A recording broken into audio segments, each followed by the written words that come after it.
I thought I was asking my husband to prove I mattered. The thing is, I only heard the word wife, not the way I said it. 3 friends stood on our porch while I called them useless and told him to choose. Of course, I believed love meant being picked over everyone else. By the next weekend, nobody was standing beside me. My name is Cassidy Vale. I was 33, and I worked as the student life coordinator at a private middle school. The thing is, I knew how to make a room behave before most people understood there was a room to manage. 2 rows of folding chairs, 1 parent night. And of course, I believed that meant I understood what people owed each other. That Thursday, the auditorium smelled like floor wax and dry erase markers. Parents had just left, the 6th grade art boards were leaning against the stage, and I was straightening chairs because crooked rows made a room look careless. I liked order. I liked knowing where people belonged. Matteo used to like that about me. My husband was 34, a municipal building inspector, and he loved through practical things. Tea after late events, scarves brought from home, a phone charger in my bag before I knew mine was missing. He arrived 20 minutes late that night with peppermint tea in one hand and my grey scarf in the other. His hair was damp from rain, and he looked sorry before I had asked him to be. He said Ronan's truck battery died near the overpass and that he had stopped to help. He said he should have called sooner. Then he handed me the tea like the tea could stand where the time had gone. I thanked him because people were still near the hallway. My voice came out polished. The tea stayed in my hand, untouched. Marcy was still by the auditorium door, holding a stack of parent feedback forms against her chest. She asked if Matteo was late because of another friend emergency. She said it lightly, but her eyes stayed on me.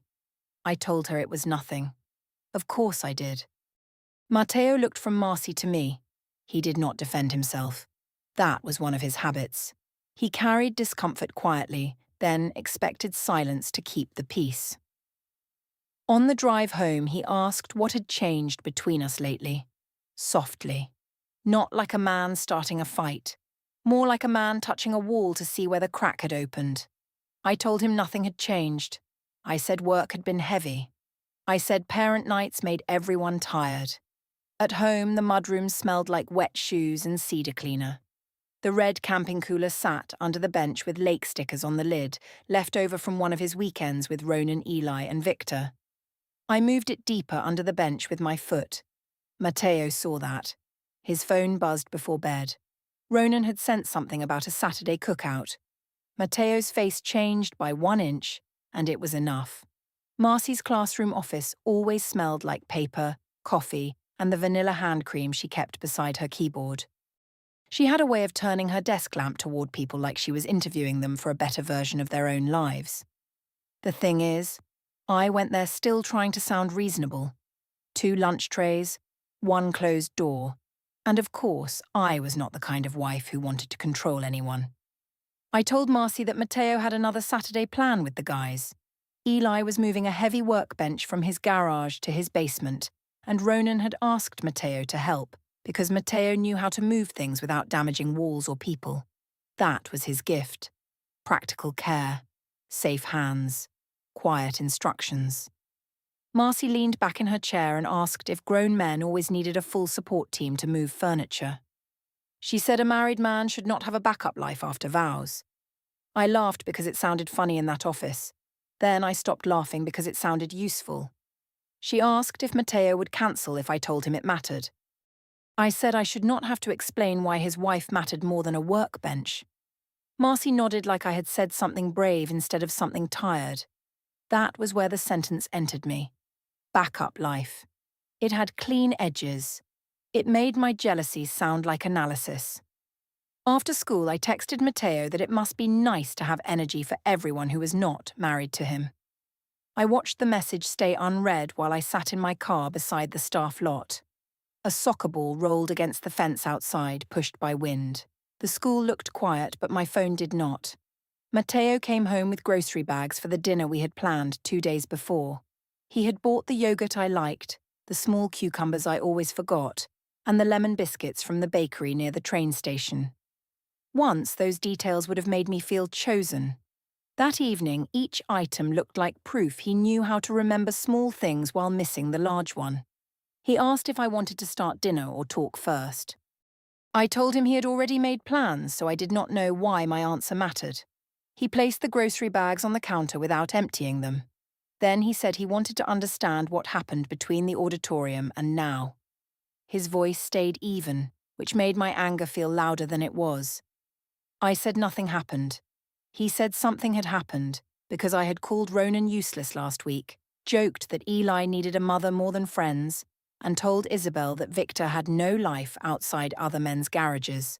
Specific. Factual. One named thing after another. That was how Matteo came to pain. He did not say he was hurt first. He brought the objects to the table and waited for me to name them. I heard defense.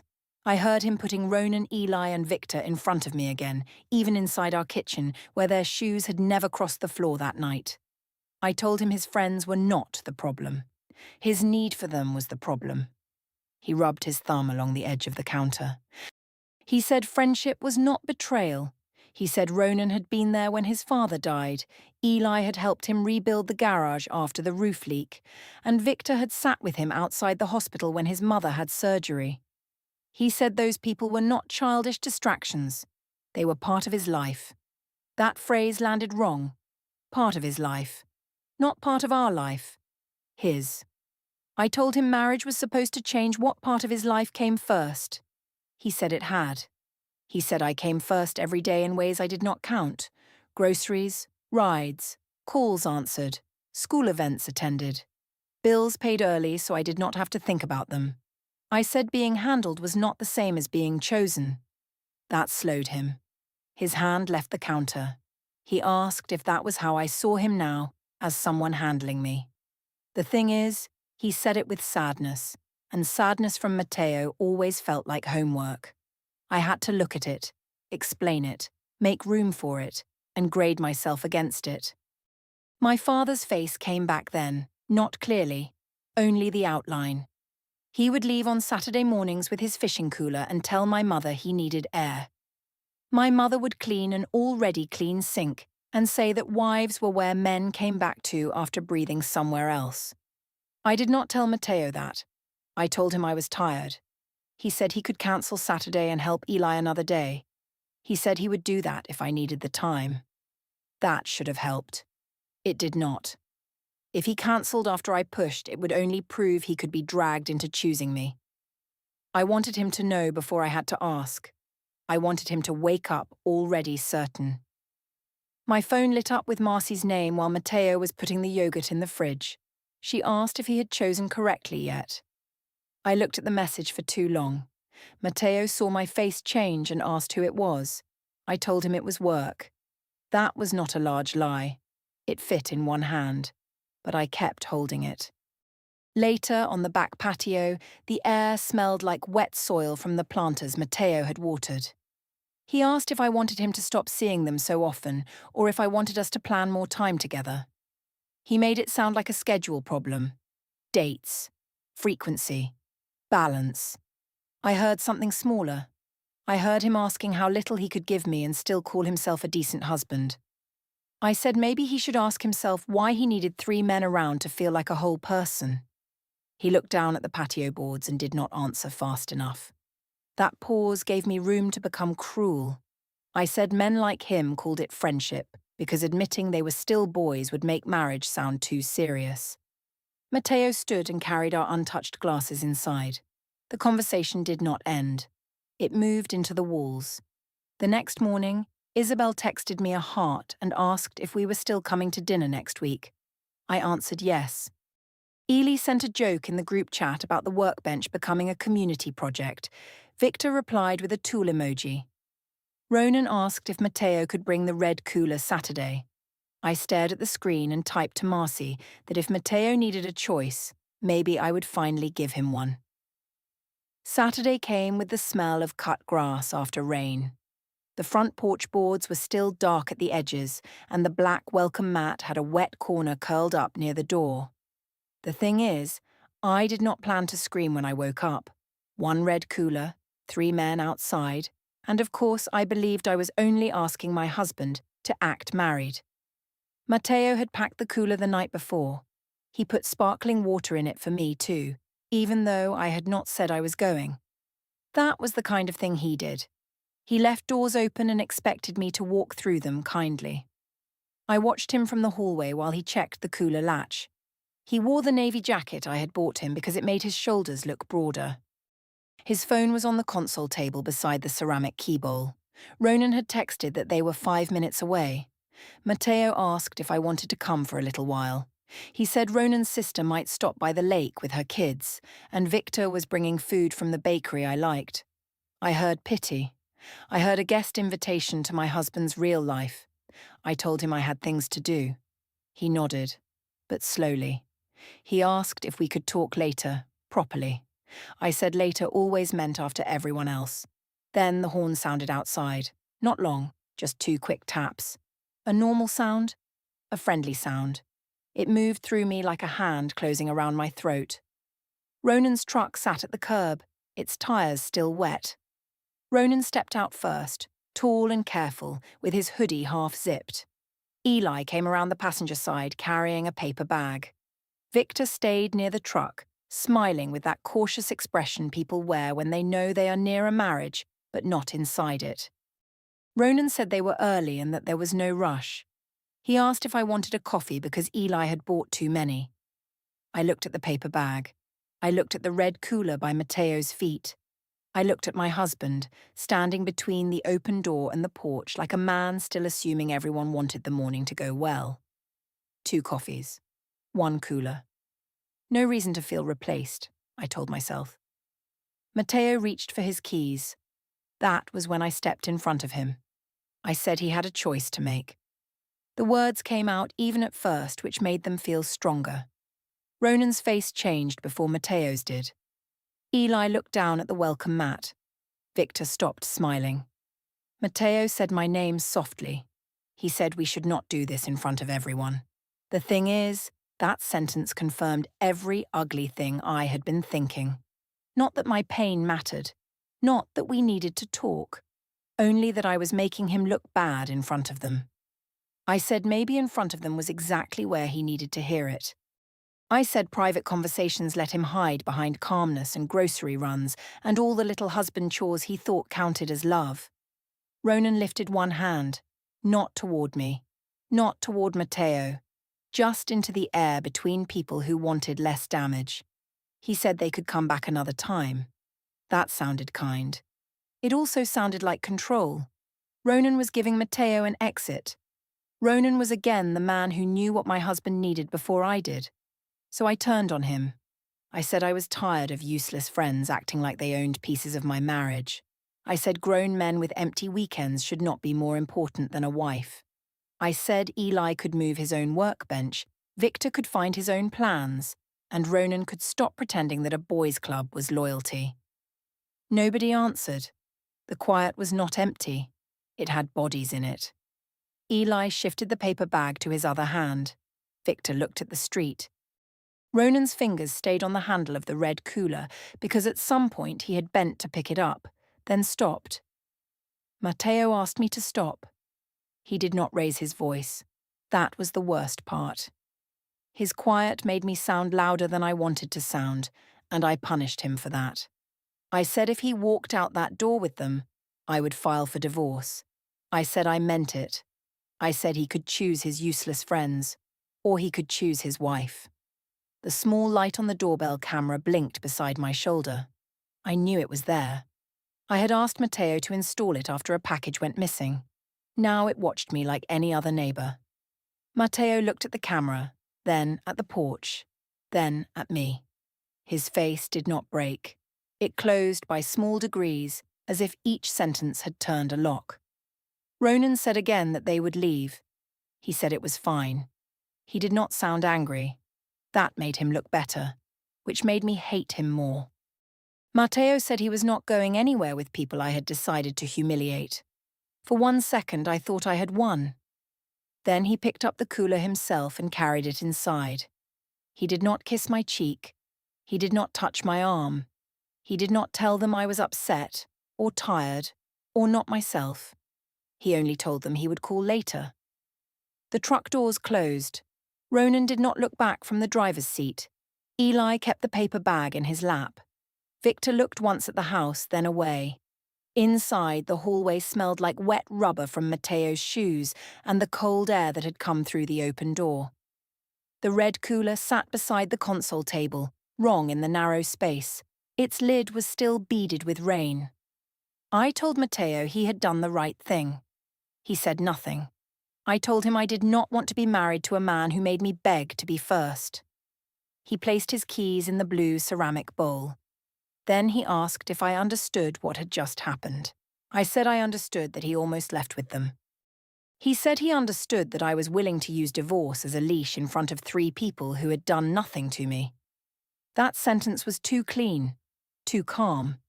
It gave no surface to attack except the truth inside it. I walked to the kitchen and opened a cabinet I did not need. Plates, bowls, a chipped mug. My hands moved things that did not require answers. Marcy called after lunch. I told her he stayed. I expected her to celebrate. She asked how bad it got. Her voice had lost some of its shine. I said it got honest.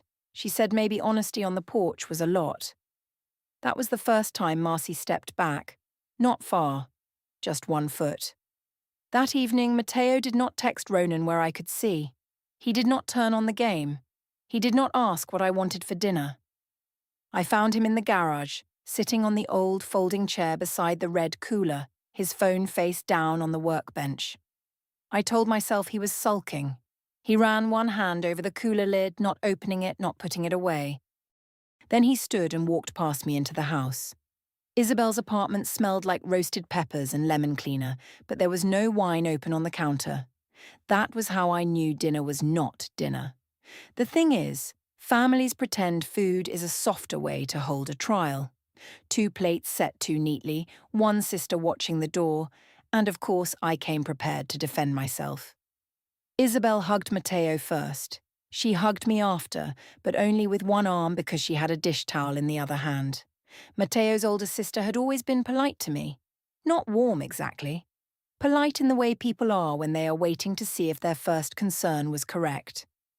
We sat at her small round table near the window. Matteo took the chair facing the hallway.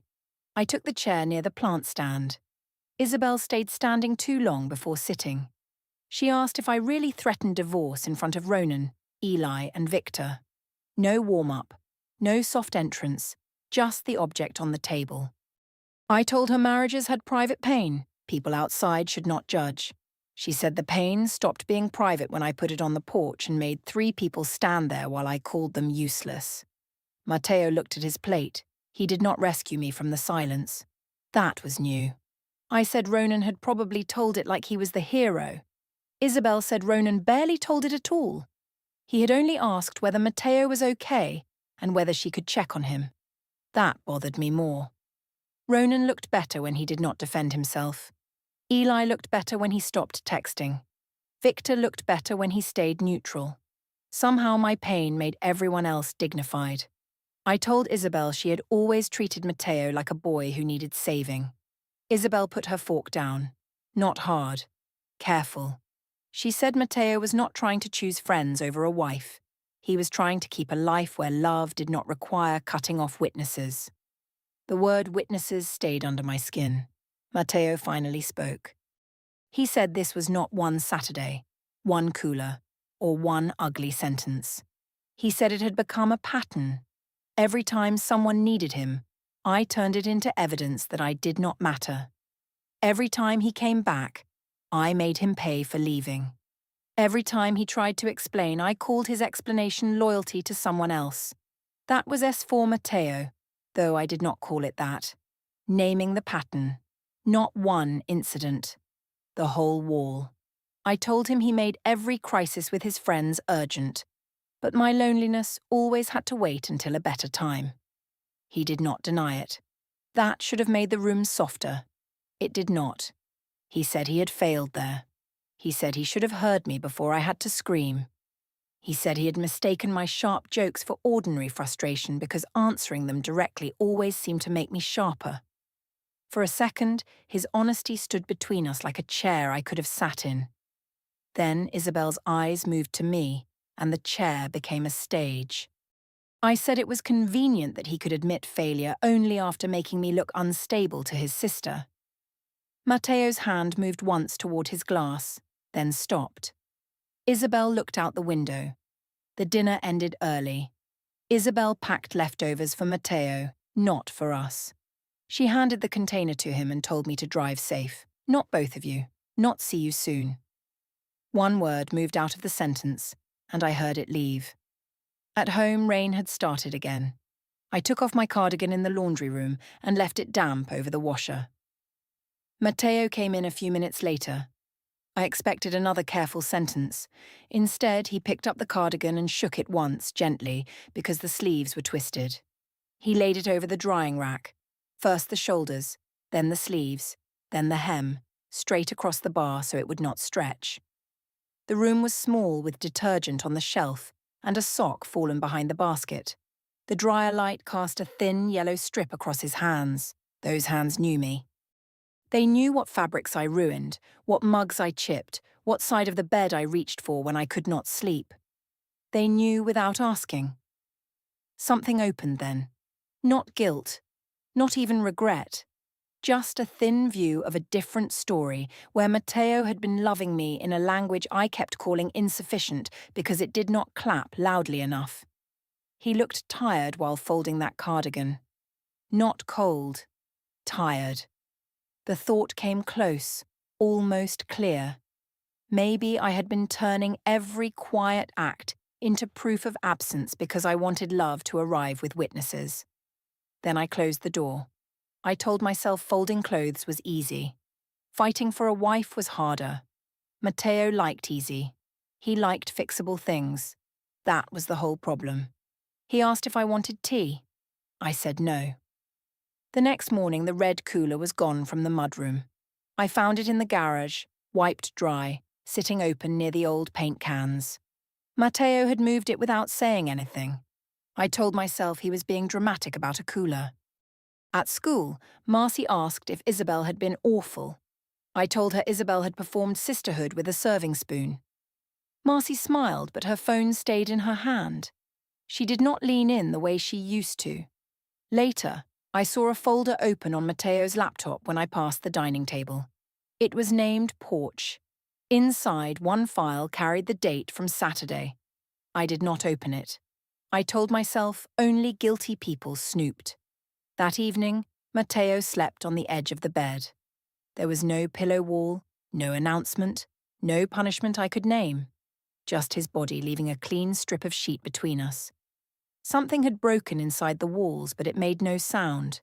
Bethany's backyard space had rented string lights, metal chairs, and a fire pit nobody knew how to use. The air smelled like charcoal starter and sweet barbecue sauce from trays under foil. The thing is, I came dressed for proof.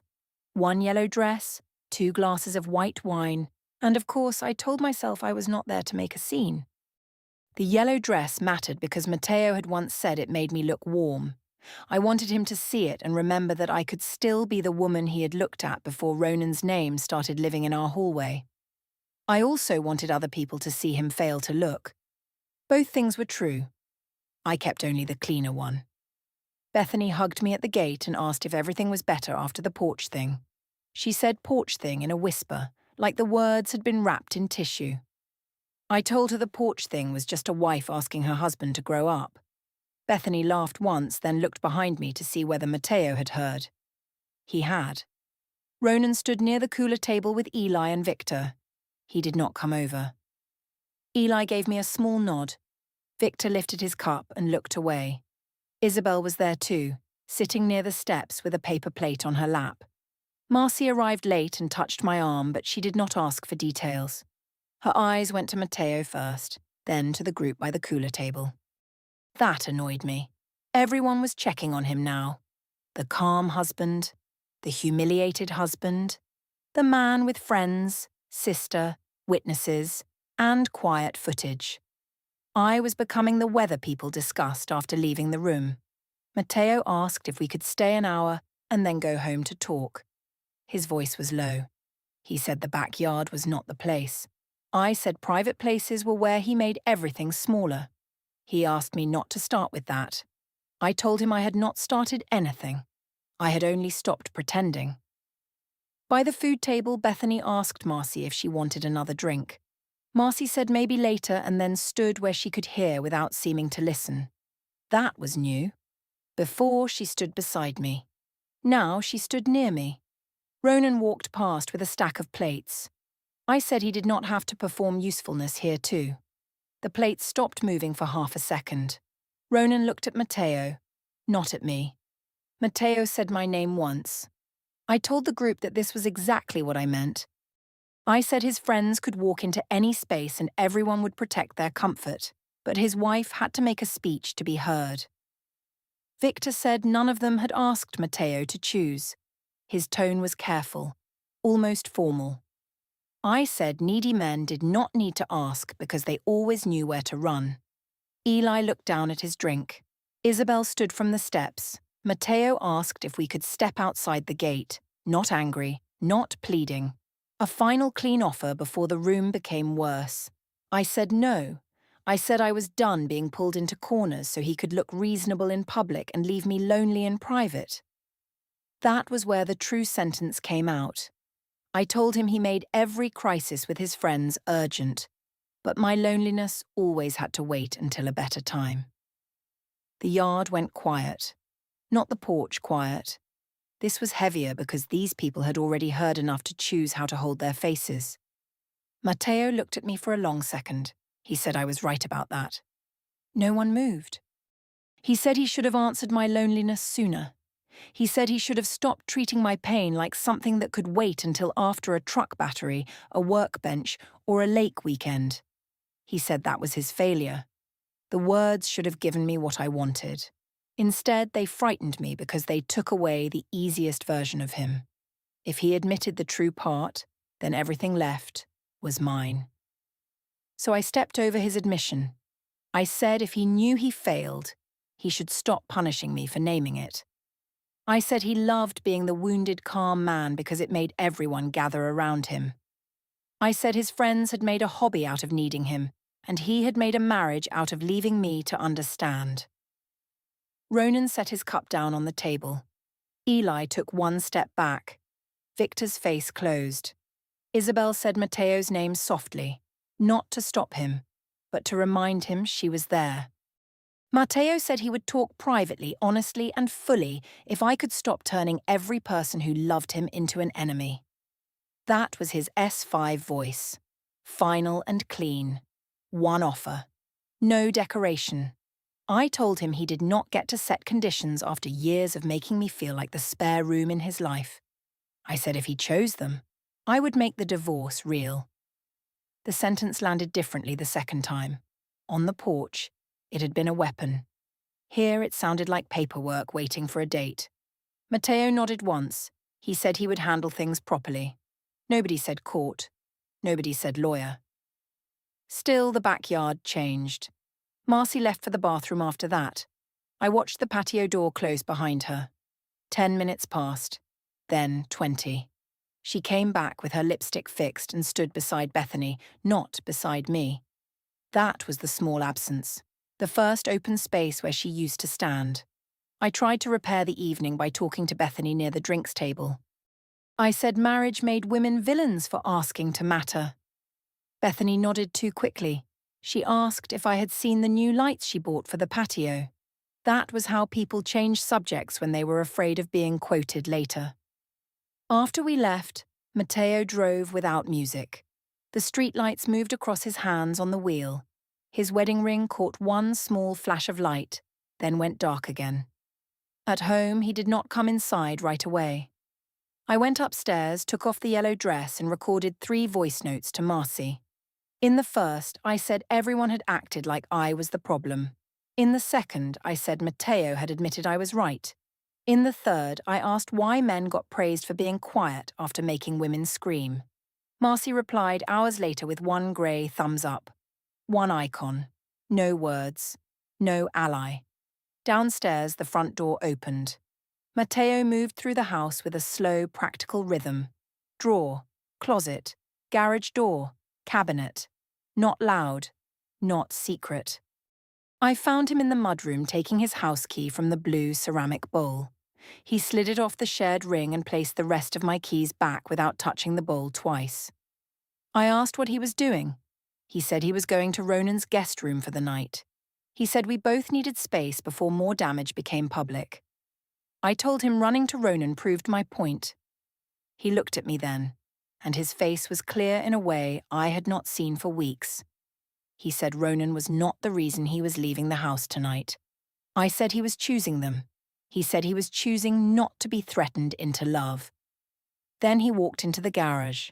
The red cooler sat open beside the paint cans, empty and dry. He did not take it. He only looked at it once before leaving. The door closed with a small click. Quiet was louder than anything I had said. Monday morning at 8:17, the school office lobby smelled like copier toner and the orange peels Mrs. Bell kept in a paper cup beside the attendance computer. I was signing a bus change form when a woman in a navy coat asked for Cassidy Vale. The thing is, my public voice came first.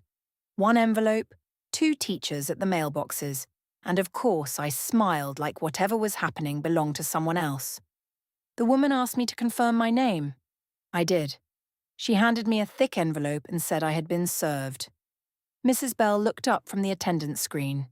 Mr. Alvarez from 7th grade math stopped with his hand still inside his mailbox. Not my Alvarez. That detail bothered me. The wrong name in the wrong place. I signed the receipt because the woman pointed to the line. My pen made a black mark that looked too small for the weight of the envelope. Then I carried it to the side counter where parents usually signed late slips. The top page named the document clearly. Petition for dissolution of marriage with temporary financial and exclusive home use orders. The first hearing was listed for 3 weeks later, a temporary orders hearing at 9 a.m. I read the first page twice. Then I turned it over and read the next. The porch footage was mentioned. The barbecue post was mentioned. My text to Marcy about making him choose was mentioned. No miracle evidence, no hidden trap. Only my own words placed in order. Mrs. Bell asked if I needed the conference room. Her voice was not kind or cruel. It was a school office voice, a practical voice. I said my husband was being dramatic. She looked at the envelope in my hand, then at the lobby doors. She said the conference room was empty until 9. There was nothing in that sentence I could fight. Ronan did not call me. When I texted that his group had destroyed my marriage, he answered once. He said Matteo had not left because of friends. He said Matteo left because I made love into a test. Then no second message came. Within 10 days, I moved into a short-term apartment above a nail salon, where the stairs smelled like acetone every evening. Joint account access narrowed under the temporary orders, and every shared charge after separation needed explanation. Isabel blocked me. Eli stopped replying. Victor removed me from the barbecue thread. And Bethany watched my stories without answering them. Ronan gave Matteo the guest room and refused to become the villain in my version. At school, 2 teachers stopped asking about my weekend, and Marcy no longer ate lunch in my office. The thing is, I thought being number 1 meant nobody else could matter near me. I thought a wife should never have to compete with old friends, old loyalty, or a red cooler packed before sunrise. Of course, I called it protection. It cost me the only person who had been choosing me quietly every day. In the garage photo Matteo sent through the property app, the red cooler sat empty beside the mudroom bench. I wanted to be his number 1 and became the person he had to leave first.